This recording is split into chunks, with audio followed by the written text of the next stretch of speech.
The Pearl of Love by H.G. Wells. The pearl is lovelier than the most brilliant of crystalline stones, the moralist declares, because it is made through the suffering of a living creature. About that I can say nothing because I feel none of the fascination of pearls. Their cloudy luster moves me not at all, nor can I decide for myself upon that age-long dispute whether the pearl of love is the cruelest of stories or only a gracious fable of the immortality of beauty. Both the story and the controversy will be familiar to students of medieval Persian prose. The story is a short one, though the commentary upon it is a respectable part of the literature of that period. They have treated it as a poetic invention, and they have treated it as an allegory meaning this, that, or the other thing. Theologians have had their copious way with it, dealing with it particularly as concerning the restoration of the body after death, and it has been greatly used as a parable by those who write about aesthetics, and many have held it to be the statement of a fact, simply and baldly true.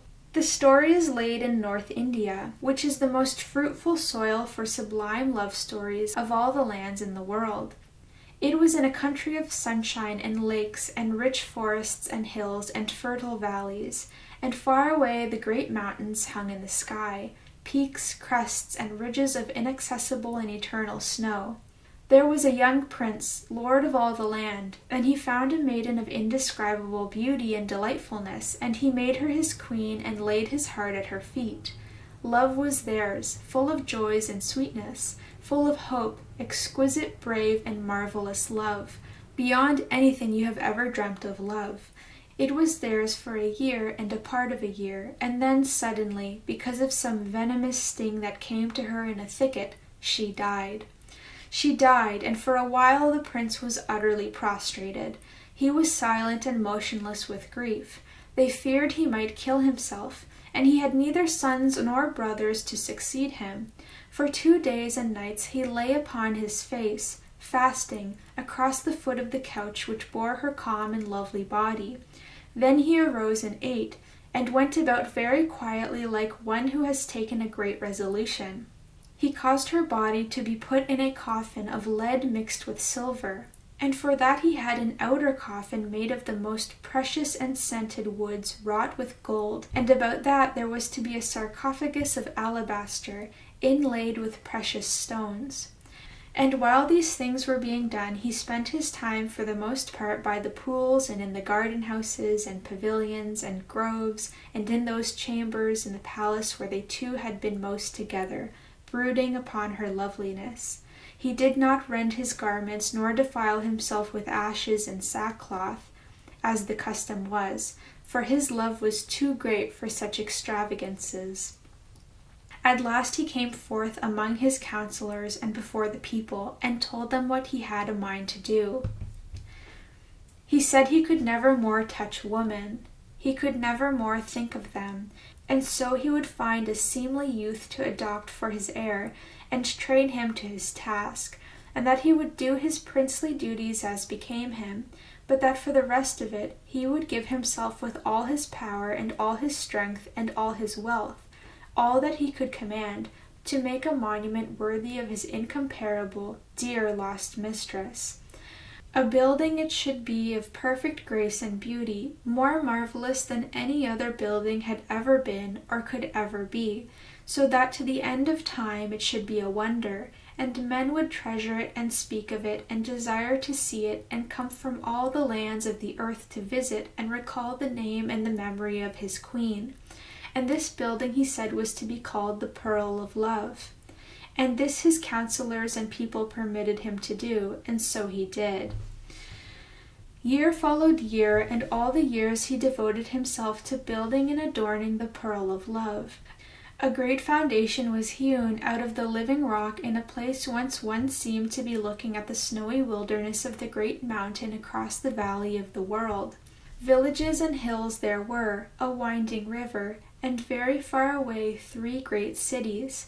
Here they put the sarcophagus of alabaster beneath a pavilion of cunning workmanship, and about it there were set pillars of strange and lovely stone, and wrought and fretted walls, and a great casket of masonry bearing a dome and pinnacles and cupolas, as exquisite as a jewel. At first the design of the pearl of love was less bold and subtle than it became later. At first it was smaller and more wrought and encrusted. There were many pierced screens and delicate clusters of rosy-hued pillars, and the sarcophagus lay like a child that sleeps among flowers. The first dome was covered with green tiles, framed and held together by silver, but this was taken away again because it seemed close, because it did not soar grandly enough for the broadening imagination of the prince. For by this time he was no longer the graceful youth who had loved the girl queen. He was now a man, grave and intent, wholly set upon the building of the pearl of love. With every year of effort he had learnt new possibilities in arc and wall and buttress.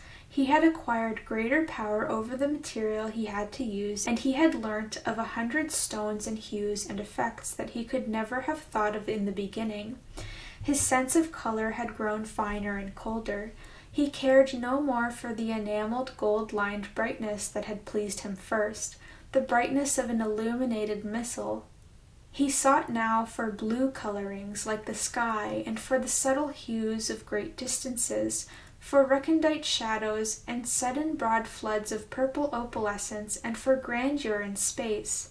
He wearied altogether of carvings and pictures and inlaid ornamentation and all the little careful work of men. Those were pretty things, he said of his earlier decorations, and had them put aside into subordinate buildings where they would not hamper his main design. Greater and greater grew his artistry. With awe and amazement people saw the pearl of love sweeping up from its first beginnings to a superhuman breadth and height and magnificence. They did not know clearly what they had expected, but never had they expected so sublime a thing as this. Wonderful are the miracles, they whispered, that love can do. And all the women in the world, whatever other loves they had, loved the prince for the splendor of his devotion. Through the middle of the building ran a great aisle, a vista, that the prince came to care for more and more. From the inner entrance of the building he looked along the length of an immense pillared gallery, and across the central area from which the rose-hued columns had long since vanished, over the top of the pavilion under which lay the sarcophagus, through a marvelously designed opening, to the snowy wilderness and of the great mountains, the lord of all mountains, 200 miles away. The pillars and arches and buttresses and galleries soared and floated on either side, perfect yet unobtrusive, like great archangels waiting in the shadows about the presence of God. When men saw that austere beauty for the first time, they were exalted, and then they shivered and their hearts bowed down. Very often would the prince come to stand there and look at that vista, deeply moved and not yet fully satisfied. The pearl of love had still something for him to do, he felt, before his task was done. Always he would order some little alteration to be made, or some recent alterations to be put back again. And one day he said that the sarcophagus would be clearer and simpler without the pavilion, and after regarding it very steadfastly for a long time, he had the pavilion dismantled and removed. The next day he came and said nothing, and the next day and the next. Then for 2 days he stayed away altogether. Then he returned, bringing with him an architect and 2 master craftsmen and a small retinue. All looked, standing together silently in a little group, amidst the serene vastness of their achievement. No trace of toil remained in its perfection. It was as if the god of nature's beauty had taken over their offspring to himself. Only one thing there was to mar the absolute harmony. There was a certain disproportion about the sarcophagus. It had never been enlarged, and indeed, how could it have been enlarged since the early days? It challenged the eye. It nicked the streaming lines. In that sarcophagus was the casket of lead and silver, and in the casket of lead and silver was the queen, the dear immortal cause of all this beauty. But now that sarcophagus seemed no more than a little dark oblong that lay incongruously in the great vista of the pearl of love. It was as if someone had dropped a small phallus upon the crystal sea of heaven. Long the prince mused, but no one knew the thoughts that passed through his mind. At last he spoke. He pointed. "Take that thing away," he said. The end.